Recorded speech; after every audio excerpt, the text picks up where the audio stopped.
ever noticed that bright, brilliant star in the sky, close to the moon? It is the pole star.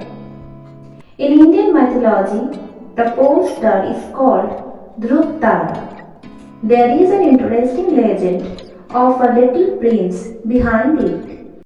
Long years ago, in India, there lived a king named Uttanpada, who was the son of Manu. King Uttanpada had two wives, the elder one, Shuniti, and the younger one, Shuruchi, who was very dear to him. Druva was born as son of King Uttanpada and his first wife, Shuniti. The king also had another son, Uttama, born to his beloved second queen, Suruchi. One day, 5 years old Dhruva saw his step-brother Uttama was sitting on the lap of the king, their father. Little Dhruva was also wanted to sit on his father's lap. Seeing Dhruva's innocent and loving face, the king affectionately took up Dhruva on his lap too. This made Suruchi enraged. A jealous Suruchi severely abused little Druva, saying that it was only her son who could sit on king's lap, not Druva. And snatching Druva out of the king's arm, she threw him out. Since the king was in deep love with his younger wife, he didn't even protest her actions. Little Druva went away heartbroken to his mother. Helpless Suniti tried to console her distraught child by saying that all-powerful Lord Vishnu would listen to him and would take away all his sorrow. Though Druva was just 5 years old boy, but was highly sensitive and determined.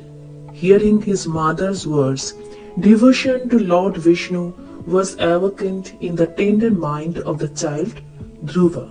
Determined to seek Vishnu's blessing, he immediately left his home and went towards the forest.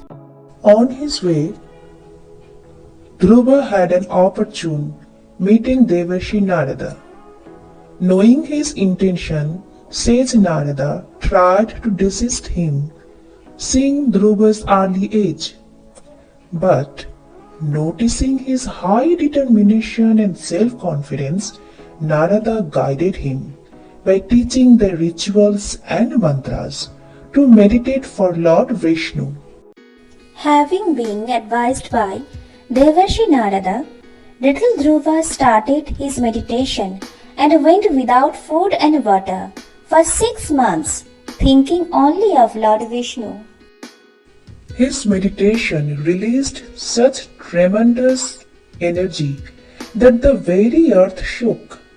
Soon, Indra, the king of the gods, became worried, and with a fear to lose his throne in the heaven, he tried to distract Dhruva from his meditation.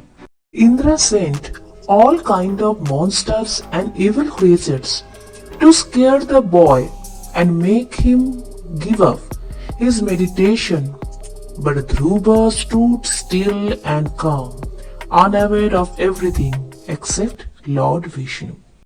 Pleased with the hard penance of Druva, Lord Vishnu appeared to him. He asked Dhruva for a blessing. Little Dhruva spoke to Lord Vishnu in a rambunctious manner. I have worshipped you for your affection, Lord. You are the savior of the world. In your view, all beings of the universe are the same. Please give me a place in your lap from where no one can take me off. Knowing the desire of Dhruva, Lord Vishnu said, "My child, seeing your selfless devotion, I will give you space in my lap. This universe is my part, and the sky is my lap. You will sit in my lap as Dhruv Tara in the sky. The whole universe will follow your light. Your place will be above that of the Saptarishi. As long as the universe is there, your place is fixed. But currently, you have to manage your kingdom. So, you go back home. You will come on my lap after ruling the earth.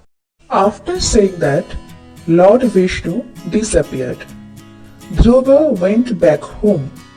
King Uttanpada came to know about Dhruva's living in the forest alone and worshipping Lord Vishnu. He welcomed his son. After a few years, King Uttanpada handed over his kingdom to Druva and went to the forest. According to the boon of Lord Vishnu, Druva ruled for many years. He went ahead spreading the thought of peace, equality, and justice in his kingdom. After his death, Druva returned to the lap of Lord Vishnu in the sky as Dhruvatara and became immortal forever.